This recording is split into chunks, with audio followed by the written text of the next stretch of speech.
Les amis, alors que cette période est plutôt calme en termes de sortie, j'ai décidé de me replonger dans l'un des jeux les plus controversés de la licence Final Fantasy XV.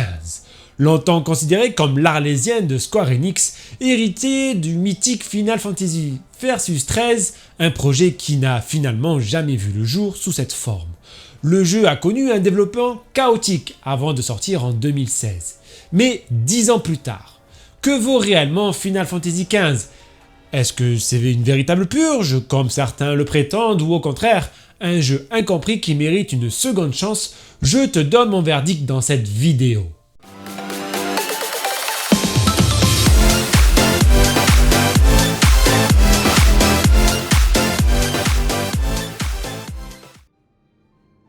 Le jeu vous place manette en main dans la peau du jeune prince Noctis. Alors qu'il ignore encore tout ce qui se trame en coulisses, il prend la route pour rejoindre sa future épouse, Dame Lunafreya. Leur mariage politique est censé mettre fin à des années de guerre entre deux royaumes. Mais rien ne va se passer comme prévu. Dès les premières heures de son voyage, Noctis apprend la mort de son père, le roi Régis, ainsi que la chute de son royaume. Accompagné de ses 3 fidèles compagnons, il entreprend alors un lent périple à travers le monde d'Eos afin de récupérer l'héritage des anciens rois, leurs armes et leurs pouvoirs. Au cours de son aventure, il pourra également compter sur l'aide des Astrales, les divinités de cet univers qui lui prêteront leur puissance lors de combats spectaculaires contre l'Empire.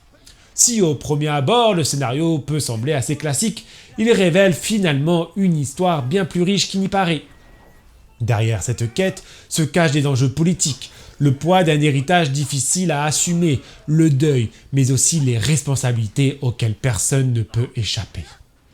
Ne vous laissez pas tremper par la palette de couleurs lumineuses ou l'ambiance parfois légère du début de l'aventure. Final Fantasy XV est un jeu marqué par de nombreux drames et des moments particulièrement marquants. Malheureusement, si l'histoire m'a réellement convaincu, je ne peux pas en dire autant de sa narration, qui constitue selon moi l'un des plus gros défauts du jeu. C'est probablement ici que l'on ressent le plus les années de développement chaotique du jeu. Après sa sortie, Square Enix a tenté d'étoffer la narration en ajoutant de nouvelles cinématiques et davantage d'explications. Si ces ajouts améliorent certains passages, ils ne suffisent malheureusement pas à masquer les nombreuses faiblesses du récit. L'autre problème vient de la structure même du jeu. Après une première moitié en monde ouvert, Final Fantasy XV bascule progressivement vers une seconde partie beaucoup plus linéaire. Sur le papier, ce n'est pas un défaut. Pour raconter une histoire, il faut parfois reprendre le contrôle du rythme. Mais certains chapitres donnent réellement l'impression d'avoir été précipités, voire bâclés dans leur écriture. À cela s'ajoute le choix de raconter une partie importante de l'histoire à travers des DLC. Certains événements concernant nos compagnons y trouvent enfin leur explication, ce qui laisse parfois le sentiment que le jeu de base est incomplet. Pour moi, ce n'est donc pas l'histoire qui pose problème, mais bien la manière dont elle a été racontée. Le jeu introduit de nombreux personnages, des antagonismes intrigants et plusieurs enjeux majeurs, sans toujours prendre le temps de les développer. Certains arrivent soudainement, semblent jouer un rôle essentiel, puis disparaissent presque aussitôt. Au final, on ressent vraiment que le développement mouvementé de Final Fantasy XV a laissé des traces sur sa narration. Les ambitions étaient immenses, mais toutes les idées n'ont pas eu le temps d'être exploitées comme elles l'auraient mérité. Mais un Final Fantasy ne se résume pas uniquement à son histoire. Une grande partie de l'expérience repose aussi sur tout ce que le jeu propose en dehors de sa quête principale.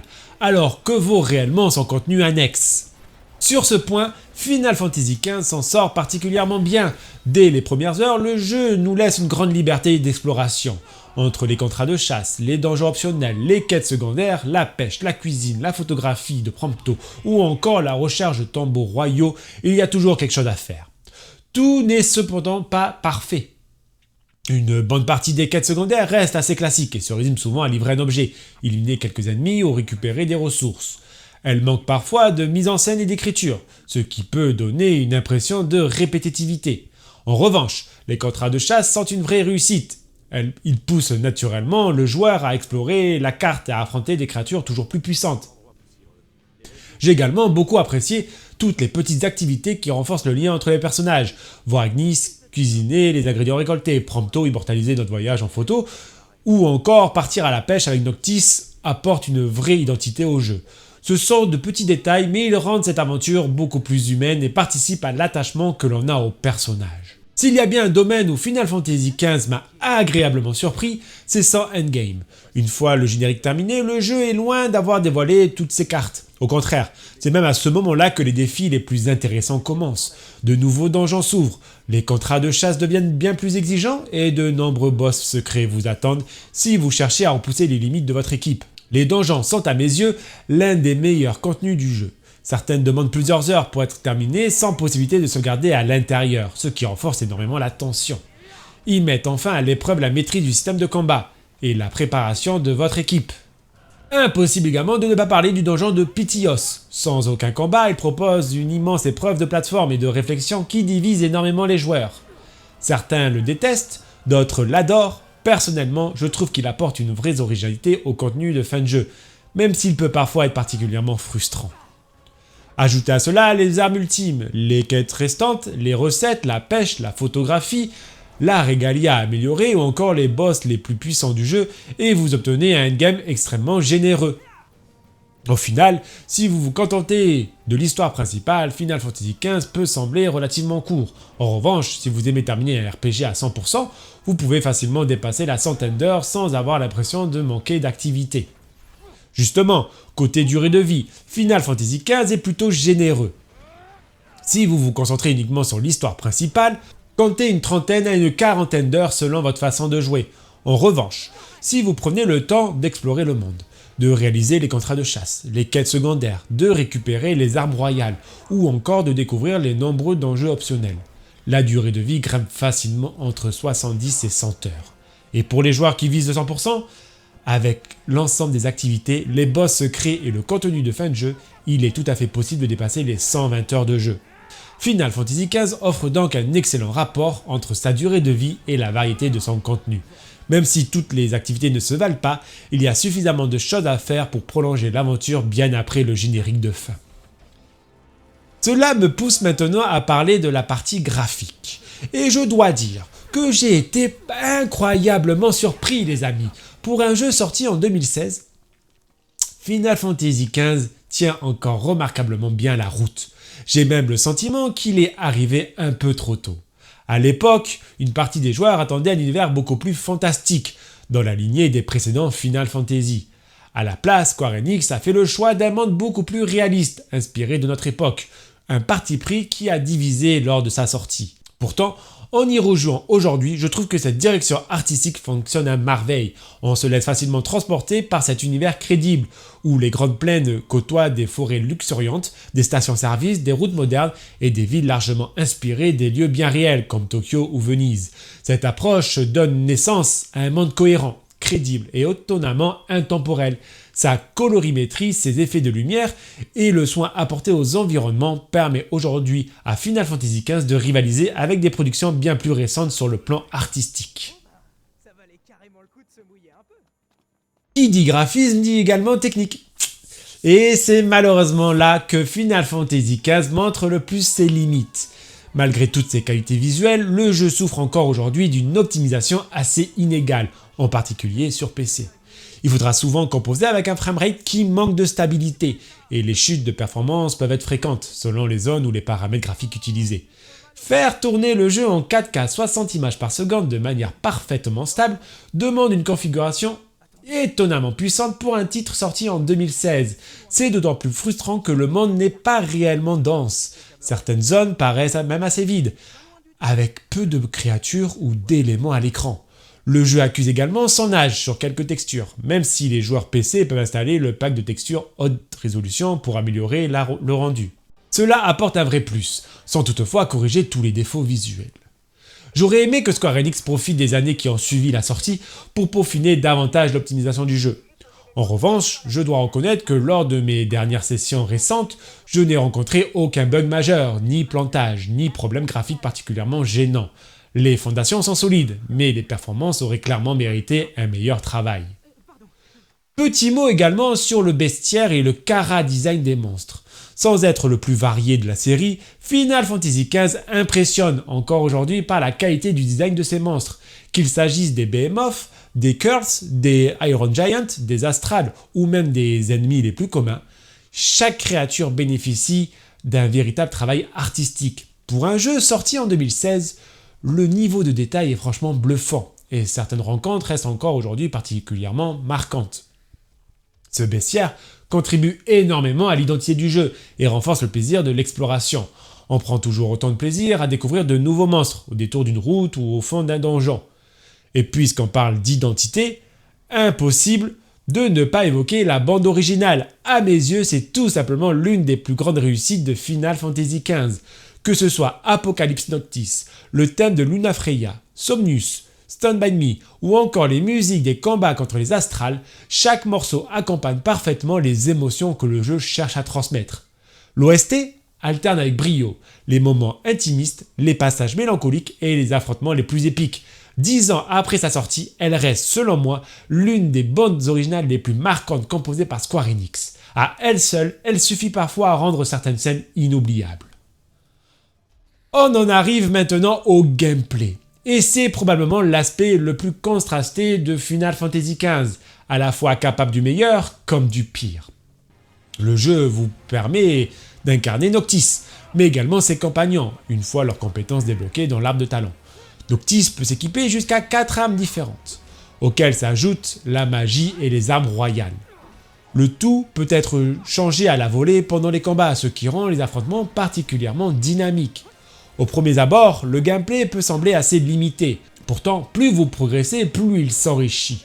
Les armes royales apportent chacune leur propre style de combat, jusqu'à débloquer le mode Arme Fantôme, qui permet à Noctis de déchaîner toute la puissance des anciens rois dans une pluie d'attaques spectaculaires.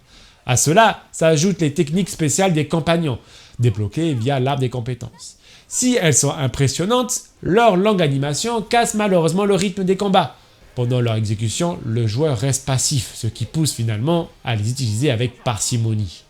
Malgré cela, les combats restent particulièrement nerveux. En une fraction de seconde, on passe du sol aux airs, on enchaîne les téléportations grâce à l'éclipse, on déclenche des attaques coordonnées avec nos ennemis ou des frappes contextuelles dans le dos des ennemis. Même après plusieurs dizaines d'heures, les affrontements restent agréables et ne donnent jamais vraiment l'impression de tourner en rond. Mais qui dit gameplay aussi nerveux, dit également défaut, et le principal, c'est sans doute la caméra. Lors des affrontements les plus intenses, notamment dans les espaces confinés, elle devient rapidement le véritable boss du jeu. Elle peine à suivre l'action, se bloque contre les décors et rend parfois la lecture des combats particulièrement compliquée. On sent clairement que Square Enix faisait ici ses premiers pas avec un système de combat entièrement en temps réel. Et certaines maladresses se ressentent encore aujourd'hui. Parlons maintenant du gameplay exploration qui repose en grande partie sur la célèbre Regalia. Là encore, le parti pris divise énormément les joueurs. Final Fantasy XV est pensé comme un road trip. Les voyages font partie intégrante de l'aventure et la voiture joue un rôle essentiel dans cette philosophie.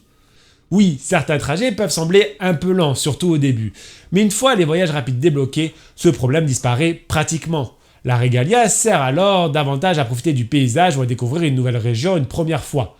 Au fil de l'aventure, il est également possible d'améliorer le véhicule, puis même de débloquer une version bien plus originale en fin de jeu, ce qui renouvelle l'exploration. Enfin, impossible de ne pas évoquer les chocobos. Après une quête dédiée, ils deviennent un excellent moyen de parcourir le monde en offrant une alternative rapide et agréable à la voiture. Au final, Final Fantasy XV propose plusieurs façons de voyager, laissant au joueur la liberté d'explorer à son propre rythme. Alors les amis, mon verdict après tout ça. Pour moi, il n'y a jamais eu de meilleur moment pour découvrir ou redécouvrir Final Fantasy XV. Avec le recul, on se rend compte que derrière toutes ces polémiques de sa sortie se cache un RPG qui a énormément de qualité. Son histoire est touchante et prenante. Elle aborde avec justesse le deuil, le poids des responsabilités et l'héritage d'un fils qui n'a jamais réellement voulu devenir roi. Visuellement, le jeu m'a aussi incroyablement surpris. 10 ans après sa sortie, sa direction artistique reste superbe, portée par un bestiaire au chara-design remarquable et une bande originale absolument magnifique. Ajoutez à cela un système de combat nerveux et dynamique sans être révolutionnaire et vous obtenez un jeu qui prend encore beaucoup de plaisir à être parcouru aujourd'hui. A l'inverse, sa narration reste son principal point faible. Elle souffre encore des années de développement chaotique. La technique manque parfois de stabilité et la caméra peut rapidement devenir votre pire ennemi lors des combats les plus mouvementés. Malgré tout, je pense sincèrement que Final Fantasy XV est un jeu sous-estimé. Oui, il est imparfait. Oui, il porte encore les cicatrices de son développement chaotique. Mais derrière ces défauts se cache une aventure sincère, généreuse et profondément attachante, qui mérite largement une seconde chance. Pour moi, Final Fantasy XV n'est pas un mauvais Final Fantasy. C'est simplement un jeu qui n'a jamais réussi à concrétiser toutes ses ambitions, mais ce qu'il accomplit, il le fait souvent avec beaucoup de cœur. Voilà les amis pour mon verdict sur Final Fantasy XV. Si cette vidéo vous a plu, n'hésitez pas à laisser un like, à partager et à vous abonner à la chaîne, ça soutient énormément mon travail dessus. Dis-moi en commentaire ce que tu penses de Final Fantasy XV, est-ce qu'à l'époque il t'avait déçu, ou est-ce que évidemment, peut-être tu vas lui laisser une seconde chance. Quant à nous, on se retrouve très bientôt pour une nouvelle vidéo. En attendant, prends soin de toi et bon jeu à tous!